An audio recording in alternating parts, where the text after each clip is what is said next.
A subliminal message is one that flashes up during a video to put something into your brain without you realizing. Last time my subliminal message flashed up, didn't disappear, and you just sat there looking at an image showing that geography is better than history. Let's see if this time around it's a bit more subliminal.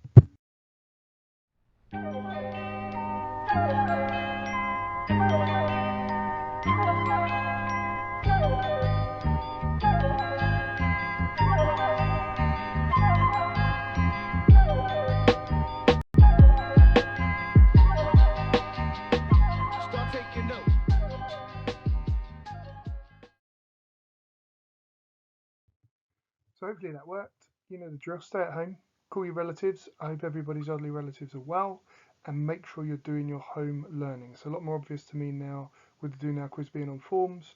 Feel free to send me longer answers when we're doing them, although you'll be happy to know we're not going to do one today.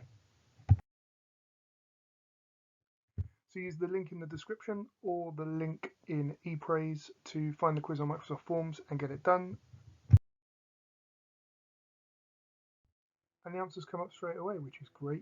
Be aware, if your answer is pretty much the right answer, but perhaps with a slight misspelling, that's absolutely fine. Just make a note of the spelling and make sure you get it right next time. And now, the moment you've all been waiting for, some feedback. So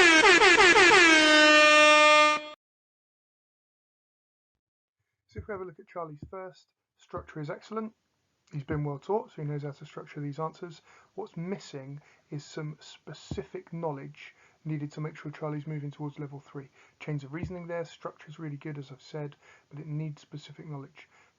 Paragraph 1, for example, the congestion charge has generated over £2 billion for London.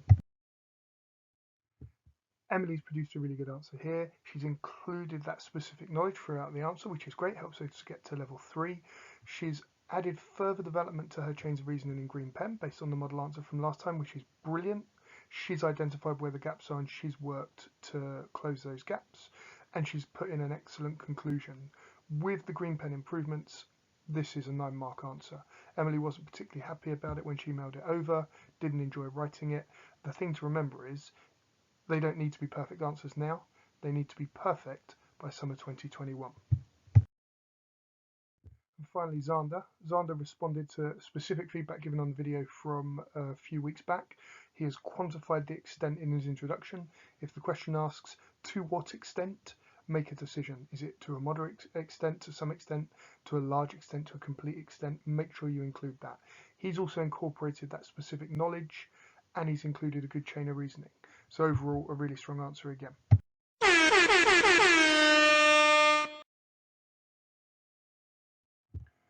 So what we'll look at for the rest of the session then is the river landscape again, a quick recap on what we looked at yesterday, and then a couple of exam questions, and then we'll talk about some extras that you can be doing just to finish off. So from yesterday, a river flows from the source and flows down to the mouth. The river is split into 3 sections, the upper, the middle and the lower course. The upper course in the upland areas, the highland, the hills and the mountains, steep sided V-shaped valleys. The middle course then sees the valley shape become more of a U-shape due to erosion. The river channel gets wider and gets deeper. And then finally in the lower course, you get a much wider open U-shaped valley with a wide flat valley floor due to lateral erosion, and the channel has become much wider and deeper again, and the river is flowing faster even though it doesn't always look like it. When studying rivers, there'll be frequent reference to the long profile, which is essentially a graph showing how the height of a river decreases as you go from the source down to the mouth. We also then have the cross profiles, not to be confused with the long profile. Whilst the long profile shows the river and its height all the way from the source down to the mouth, the cross profile shows the valley shape and the channel shape for a small section of the river at either the upper, the middle or the lower course. So within the rivers unit, you're going to come across OS maps. Don't panic, they're not particularly difficult things to deal with. The river will be very obvious on the map, shown as a blue line flowing across it. There'll also be brown lines on the OS map. They are the contour lines. When they're close together, it shows the land is steep. When they are far apart, it shows the land is much flatter. This is important because we can look at those contour lines and we can make a decision as to whether we think this river is in the upper, the middle, or the lower course, and we can use the contour lines to decide if it's a very steep V-shaped valley, if the contour lines are close together, or a wider, more open U-shaped valley, if the contour lines are far apart. There are also, on OS maps, grid references and grid lines. Grid lines are numbered there, as you can see, along the bottom and up the side, and this is just like primary school coordinates. You learnt this in year 7 when you join the school. You go along the corridor, up the stairs.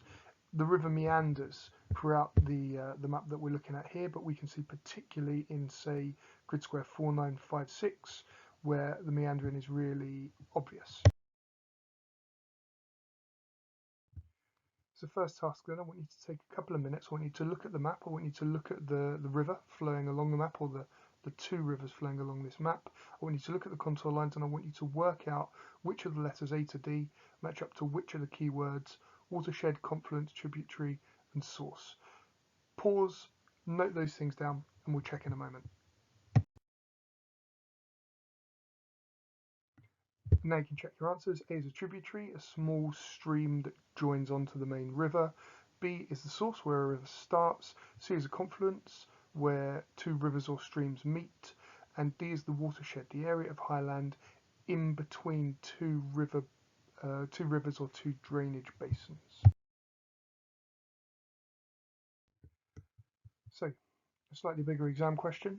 4-marker, with the help of figure 11, describe how the shape of a river valley changes downstream. We're not going to do this one, but we are going to talk about what a good answer would look like and what people will get wrong. First off, we need to use the figure, so we need to make specific reference to the figure, which mentions upper, middle, and lower course. Secondly, we need to be really careful because this question asks about the river valley. So if you start to say that the river channel gets wider, gets deeper, you're not getting any marks at all. So we need to make sure we refer to the valley. If you were to say in the upper course, the valley is a V shape and is steep-sided. In the middle course, the valley becomes a U shape and starts to get wider. And by the lower course, the valley is a very wide open U. Then that's going to get you the marks. This one I do want you to do. Study figure 14, which shows a long profile and cross profiles of a typical river. Describe how the cross profile changes downstream. Pause here and take 3 minutes, have a go. And a model answer to check against. As the figure shows, close to the source, the cross profile shows a steep-sided V-shaped valley. As a river flows down into the middle course, the cross profile shows the valley becoming wider and more of a U-shape. By the time the river is close to the mouth in the lower course, the cross profile shows the valley as a wide open U-shape with levees either side of the river channel.